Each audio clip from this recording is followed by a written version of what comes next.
सेवापुरी, रोहनिया, बड़ा गांव, पिंडरा, हरहुआ आदि स्थान से आयल सभी भाई लोगन के प्रणाम है।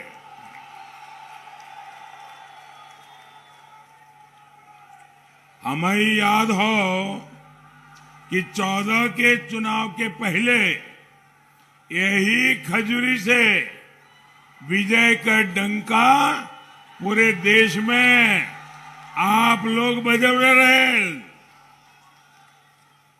यहाँ के भगवती महारानी और खजूरी हमारे हृदय में हो। आप सब लोगन का हम हृदय से अभिनंदन करते हैं। भाइयों और बहनों, इस चुनाव में मेरी ये आखिरी सभा है। उत्तर प्रदेश ने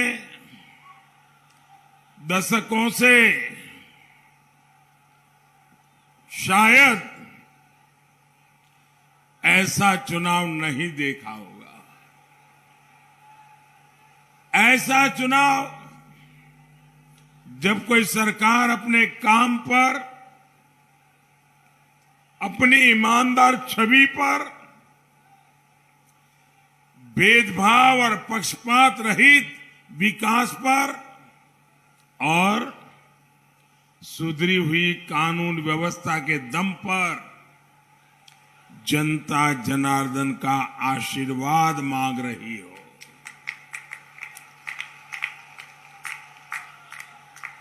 मुझे एक इंटरव्यू में मीडिया ने पूछा था, तब मैंने कहा था ये चुनाव प्रो इनकम्बेंसी चुनाव है और सबसे बड़ी बात, जनता भी खुद ही बाहर निकलकर इस सरकार की वापसी का झंडा बुलंद कर रही है। कोरोना से लेकर काशी तक, बांदा से लेकर बहराइच तक डबल इंजन की सरकार की ही हुंकार एक एक नागरिक कर रहा है। पूरा यूपी बिना बटे एकजुट होकर कह रहा है, आएगी तो भाजपा ही, आएंगे तो योगी ही। यूपी के लोग यूपी को गुंडागर्दी, मनचले, माफिया, भ्रष्टाचार, भाई भतीजावाद, अवैध कब्जे देने वाली गौर परिवारवादियों को पूरी तरह नकार चुके हैं। साथियों, आप मुझे बताइए, जो सिर्फ और सिर्फ अपना परिवार का भला करे, क्या ऐसे लोगों का आप साथ देंगे क्या? जो गौर परिवारवादी हैं, इनका साथ दोगे क्या? साथियों, ये गौर परिवारवादी की एक खास आदत है। ये जो बोलते हैं वो करते नहीं, और जो नहीं बोलते वही करते हैं। अब मुझे बताइए, ये गौर परिवारवादियों ने कभी अपने घोषणा पत्र में लिखा था कि वो दंगे करवाएंगे? लिखा था, लेकिन किया क्या? दंगे कराना इनके घोषणा पत्र में नहीं था, लेकिन इन्होंने 5 साल दंगे ही दंगे करवाए। अवैध कब्जे, और लूट खसूट इनके घोषणा पत्र में नहीं था। इनकी यही सबसे बड़ी उपलब्धि रही। स्कूलों, थानों, दफ्तरों में भाई भतीजावाद, कर्मचारियों का शोषण, ये उनके घोषणा पत्र में नहीं था। लेकिन इस पर इन्होंने मन से, पूरी ताकत से काम किया। आज एक तरफ डबल इंजन का डबल बेनिफिट है, जिसका लाभ यूपी का हर नागरिक उठा रहा है। दूसरी तरफ गौर परिवारवादियों की कोरी घोषणाएं हैं जो कभी पूरी ही नहीं हो सकती। जान ले, बनारस में सब गुरु केहू नहीं चेला। यहां तो झूठ भरे बिल्कुल नहीं चलता। इसलिए लोग कह रहे हैं जो आज यूपी की सेवा कर रहे हैं वही अपना काम जारी रखेंगे। साथियों, चिर पुरातन काशी की आत्मा को बनाए रखते हुए कायाकल्प हो सकता है, ये विश्वास आज हर जगह दिखता है। मां गंगा हो, मां अन्नपूर्णा हो, काशी विश्वनाथ धाम हो, दिव्यता का, भव्यता और आधुनिकता से साक्षात्कार आज हर कोई अनुभव कर रहा है। पर्याप्त बिजली, बिजली के तारों का जो जाल था, उस जाल से मुक्ति, पानी की किल्लत से मुक्ति, चौड़ी होती सड़कें, नए हाईवे, नए पुल, नए फ्लाईओवर, पूरा वाराणसी जिला बदलाव की राह पर है। वाराणसी के 3.25 लाख किसान परिवारों के बैंक खाते में 450 करोड़ रुपए, 450 करोड़ रुपए पीएम किसान निधि के माध्यम से छोटे किसान के खाते में पहुंच गए। 450 करोड़ रुपया। इसके अलावा rice research centre, cargo centre और नए डेयरी प्लांट से, नए गोवर्धन प्लांट से किसान और पशुपालकों की सुविधाएं भी बढ़ी हैं। किसान की लागत कम हो, मुनाफा अधिक हो, धरती मां और मां गंगा दोनों केमिकल से मुक्त हो, ऐसी प्राकृतिक खेती गंगा किनारे हो। इस पर 10 मार्च चुनाव नतीजे के बाद तेज गति से काम किया जाएगा। आधुनिक हस्तकला संकुल, बिना गारंटी के ऋण, आधुनिक मशीनें, ये बुनकरों, हस्तशिल्पियों को नई उम्मीद दे रहे हैं।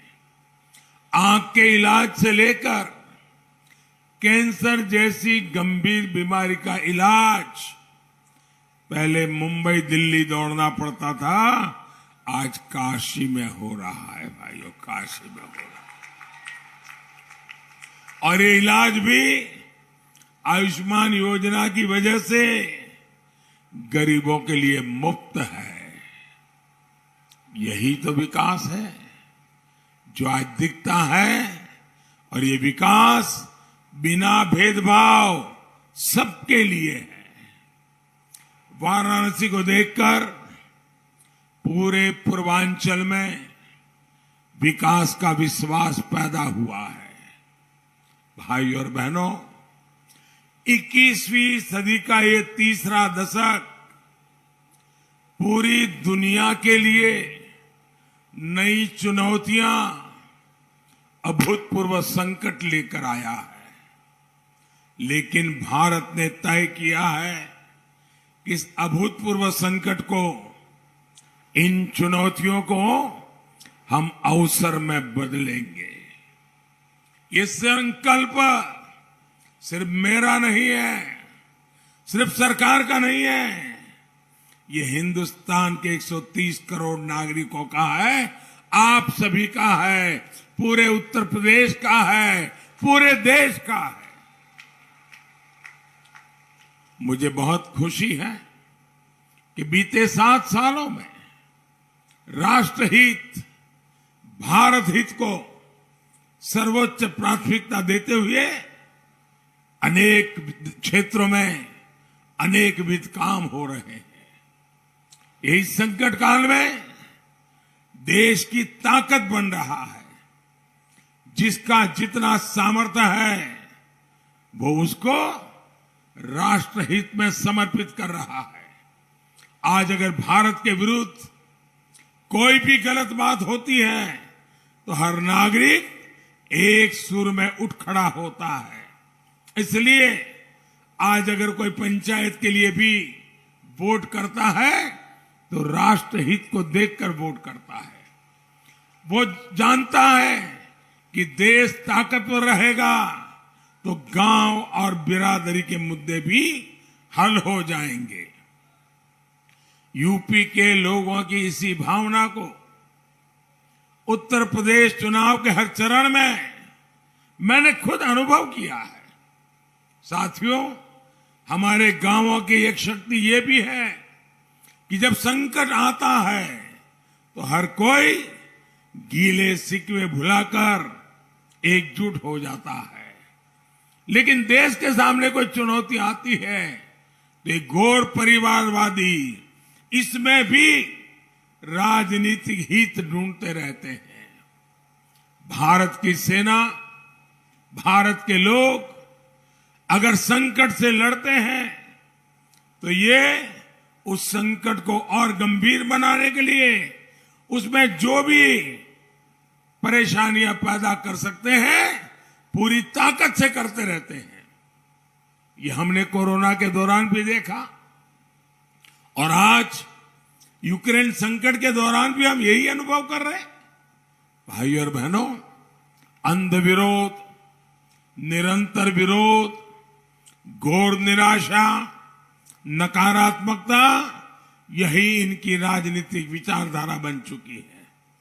वरना देखिए, भारत 2 साल से 80 करोड़ से अधिक गरीब, दलित, पिछड़े, आदिवासी मेरे इन परिवारजनों को मुफ्त राशन उपलब्ध करा रहा है।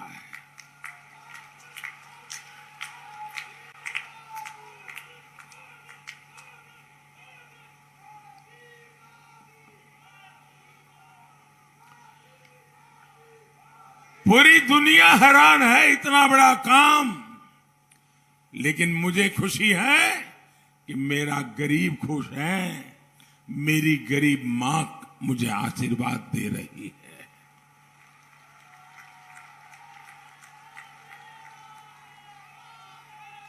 इतना बड़ा कोरोना काल, अर्थव्यवस्था चरमरा जाना, दुनिया भर में संकट,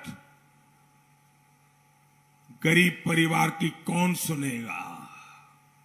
भाइयों बहनों, देश के खजाने पर कितना ही बोझ क्यों ना आ जाए, लाखों करोड़ रुपए क्यों न खर्च हो जाए, लेकिन मैंने तय किया था गरीब के घर में चूल्हा जलता रहना चाहिए। गरीब मां का बच्चा भूखा सोना नहीं चाहिए। और इसलिए 2 साल से हिंदुस्तान में आजादी के बाद कभी भी ऐसी सेवा नहीं हुई है जो सेवा करने का सौभाग्य आप सबने मुझे दिया।